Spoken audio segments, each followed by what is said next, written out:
Good morning, everybody. Welcome to Conversations with Chris and Ethan. I'm Chris Lake. And I'm Ethan Rolling. And I'm running for the office of Scott County Sheriff. And I think today Ethan wants us to talk a little bit about values and leadership and how that's going to be implemented and used in the Scott County Sheriff's Office under my tenure. Yeah, so in the last episode at the end, you talked about the fact that the military had an acronym for their Army values called leadership. And I know that you've adapted that for your campaign and expanded on it a little bit. Why don't you run through what each letter means for you, and then we'll kind of delve into each of them. So I've identified 10 values that I want to make sure are ingrained in the operations that we do in the Sheriff's Office. And the first letter of each one of those values spells the word leadership. So I'll just run down each one. Loyalty, ethics, accountability, duty, equality, respect, selfless service, honor, integrity, and personal courage. So we'll launch right into loyalty then. What's loyalty look like for you?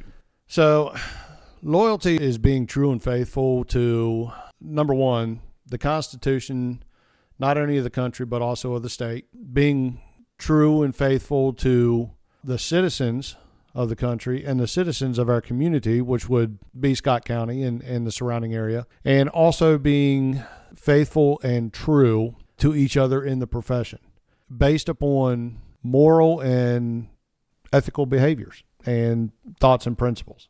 How do you plan on implementing a culture of loyalty within the Sheriff's Office? You know, right now we don't have any professional development in the Sheriff's Office, which is something that I'm going to implement and build so that we can mentor and develop people to live by a certain set of values and perform their functions in a certain set of values.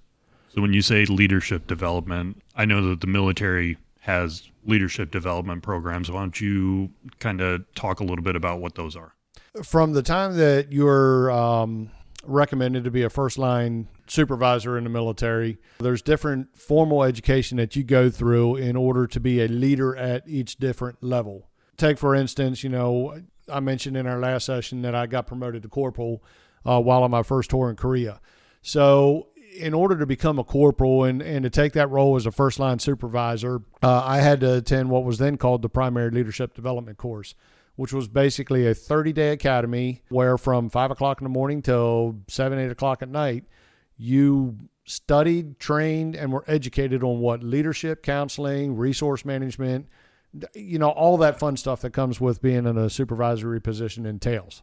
And you were basically trained how to be a first-line leader. While we can't be that extensive, in an agency, we can do a lot better job of providing some sort of training and education to people that have been selected to be first-line supervisors in this profession. So to me, what I'm hearing in all that is not only are you wanting to be loyal to the citizens as a community by trying to enhance those supervisors that are going to be leading the line level staff, so the deputies that are going to be out on the road, you're also being loyal to the deputies and other support staff that you're hiring within the Sheriff's Office to help them in their personal development and advancement within the career. Yeah, in order to secure the future of a law enforcement organization to be a professional service at all times, you have to continuously mentor and develop the future of that agency. And when you say the Sheriff's Office, a lot of times people think about, the deputy sheriffs and, what the deputy sheriffs do and, how are the deputy sheriffs going to do this and how are the deputy sheriffs going to do that. But what a lot of people don't take into consideration is, and you touched on it, there are a lot of people that work for the Sheriff's Office that are not deputy sheriffs. We have some more first-line staff working in the jail as corrections officers that don't get the recognition and the visibility that a lot of the deputies on the street get. And we have to have a program that doesn't only develop deputies, to be future leaders in law enforcement, but we also have to have a program that's going to develop those corrections officers to be leaders within the in the jail facility as well. So I guess we'll bounce on to the next one here. What's ethics look like for you? Ethics to me is doing what is legally and morally right. The laws of this country are developed and passed by legislative sessions for a particular reason. If we don't abide our behaviors being in this profession. For this session and for all future sessions, when I say this profession, I'm talking about not only the deputy sheriffs that are in the law enforcement role, but also the corrections officers that are in the corrections role. If we don't hold ourselves accountable to that legally and morally right way of behaviors, then we are lacking in ethics. And ethics is what drives our positive reinforcement, not only to the community, but also for those that may need to be a little bit rehabilitated. So when I think of ethics, I guess one of the things that I think about primarily, I know that you currently serve as one of our civil deputies. So you deal with a lot of court committals and mental health issues, drug rehabilitation, committals, all those topics. One of the things that I'm interested to hear more about is when I think about ethics in this context, I think about what's morally right or wrong. And that may not always be what's legally right or wrong. For instance, there's many times that you're dealing with somebody who may be, mentally ill, need a mental committal, or, have a substance abuse problem that may need committed. And during that process, there may be a struggle or something to that effect.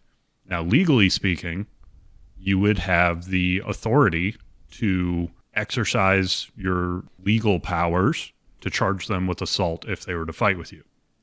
Does that necessarily morally make that the right decision? No, it doesn't. And what we have to take into consideration there, especially, with court committals and the mental well-being of a citizen of this community, is we have to look at what their intent was. And I'm sure on a later podcast, we'll get into what is definitively criminal activity and what you need to build on that. But do they have the criminal intent to commit a crime? Or are they just out of fear and desperation trying to stay within the realm that they feel comfortable in? So we have to look at what their intent is. And, if somebody wants to struggle, did they honestly have the intent to be assaultive or, seek injury against, a peace officer that's trying to take them into protective custody? Or were they simply just trying to secure their current position where they felt comfortable?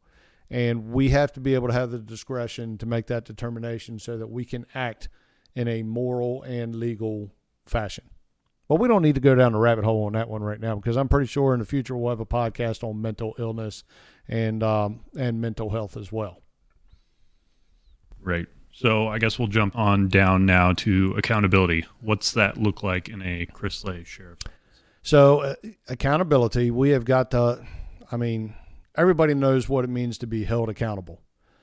Accountability is not just for, somebody did something wrong, so let's make sure that, we take the appropriate action to deal with that. We also have to look at accountability when somebody does something right. Right. And are we rewarding people based on the good old boy system, or because they're involved in a clique? Or are we rewarding people based on their true vision and what they do to better not only themselves, but the agency as a whole? Accountability is taking the appropriate action, not only for an individual who may have done something right or have done something wrong, but we also have to be accountable as an organization for what the organization as a whole has either done right or has done wrong. And somebody's got to be able to stand up and put their name on the line that says, I was responsible for that, and I will hold the organization accountable for whatever action has incurred. So I know that you and I have had conversations about this, but one of my, ideas for this platform specifically is to be able to use it as a transparency and accountability platform. So if something happens within the community or the community has concerns that they'd like to address to you, we can explore those things on this podcast so that the public is informed and they can hold us accountable. If they don't like something, they can call you, they can write you, they can reach out to you. We can address it here. We can address it with them on here. And we can make sure that we are being held accountable and transparent for the activities that take place in the sheriff's office. And it's good that you bring that up, because in the future, if we want to continue the podcast and we want to have, I don't know, possibly a live session where people can call in and, we can answer questions and listen to people voice their concerns or issues or give positive feedback, that would be something that I think the community would be real receptive of. But right now, neither one of us can answer for the sheriff's office because neither one of us are effectively engaged in that responsibility as far as the organization as a whole. But what we can take accountability for now is how we are operating and running our campaign to be successful, to take on the responsibility of governing the sheriff's office. So next concept is going to be duty. What's that mean to you? Duty is basically fulfilling your obligations. What is your job? What is your role? What is your responsibilities? Our job is not to come to work, sit in a squad car out in the middle of nowhere, watch movies, and just kick back and relax and, if a call comes in, maybe we'll run an answer to it. Sometimes in law enforcement, many times in law enforcement, especially in civilian law enforcement, I have seen that we become too reactive instead of becoming proactive. It is our duty not only to enforce and investigate criminal activity, but is also our duty to deter criminal activity.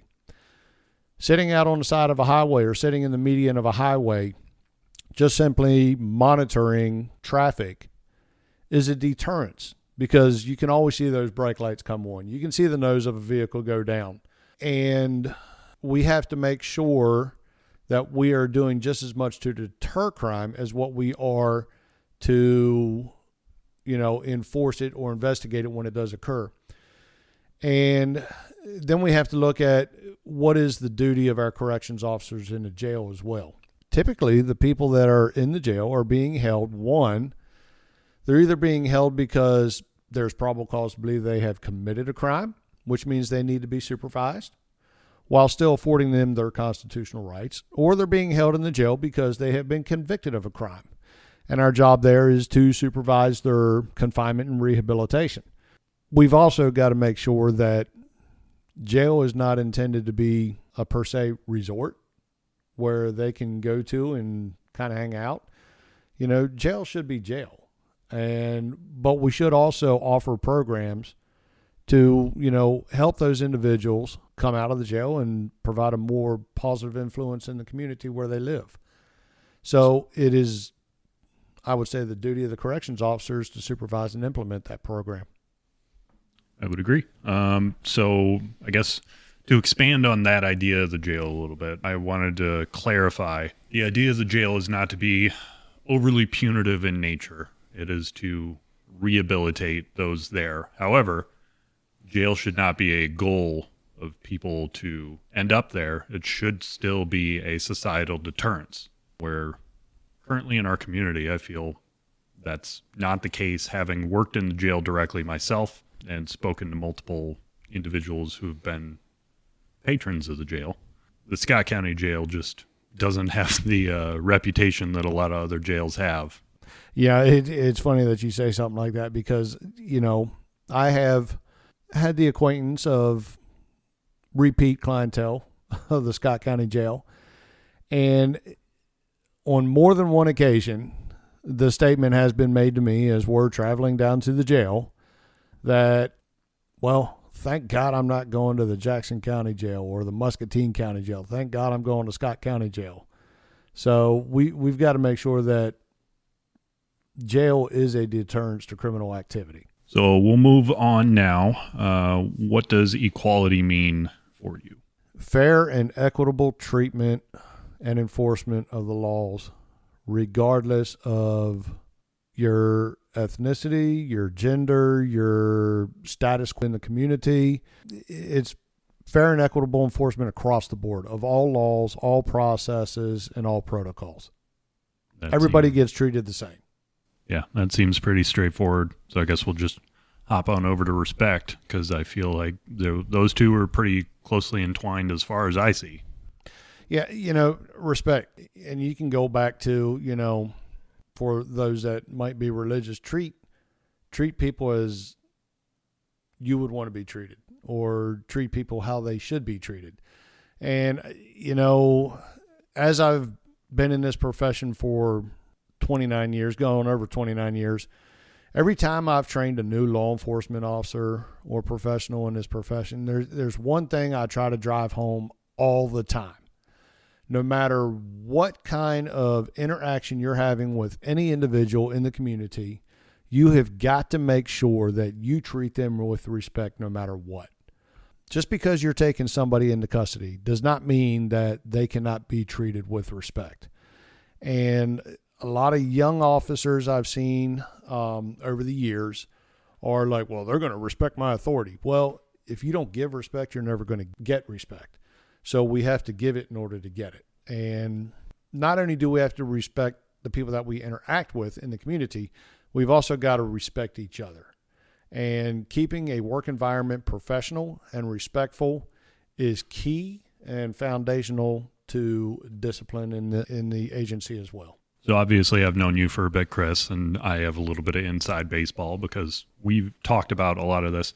One of the things that I am personally, I guess, excited for at the prospect of your taking over the sheriff's office is because I know that you respect those around you and you respect the opinion of those around you. So I know we've had multiple conversations about various topics, and regardless of your status as whether you're a first line deputy, whether you're a corrections officer, whether you're a clerk that isn't even sworn within the sheriff's office, I know you to have the respect for all of your coworkers to take their opinions into account when discussing an issue, just as we are right now.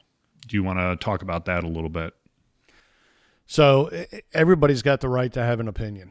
Everybody should also have the right to voice that opinion in a professional manner.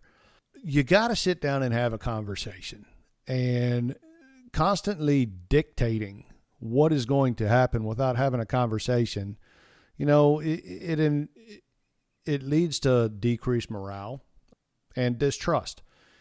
So, when I was a platoon sergeant back in the military, in our last session, we covered, my positions. Well, when I was done being a drill sergeant and I became a platoon sergeant, and then I went over to Iraq, I took the lowest ranking member of my unit or organization, and there was new equipment that I had never seen before.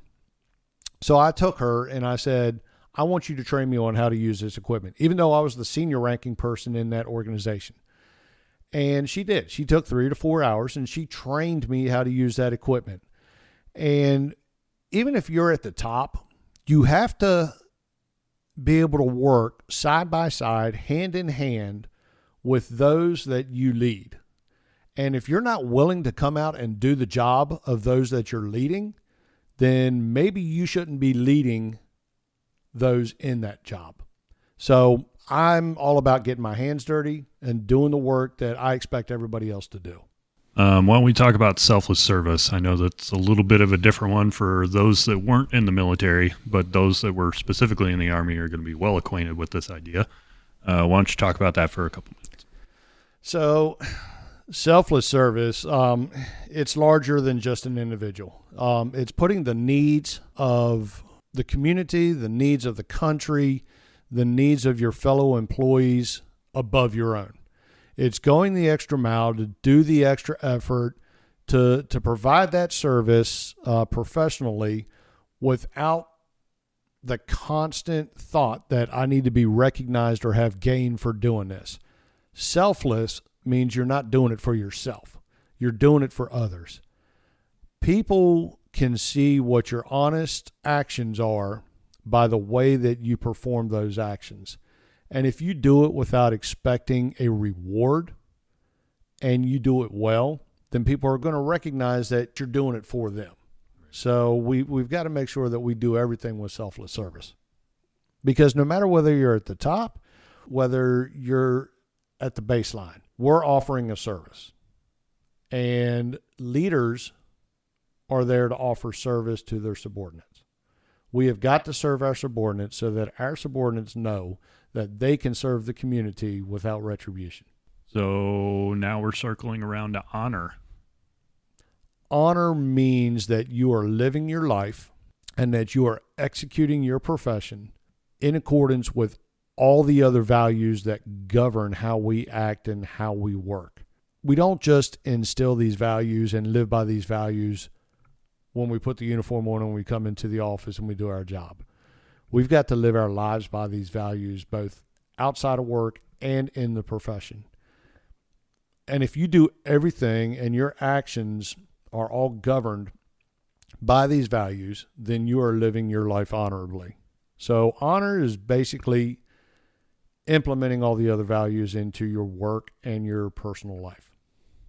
Now I'm going to steal this one from you because integrity is a personal favorite of mine. So to me, integrity is doing the right thing at all times, whether or not somebody else is looking, listening, paying attention, no matter what.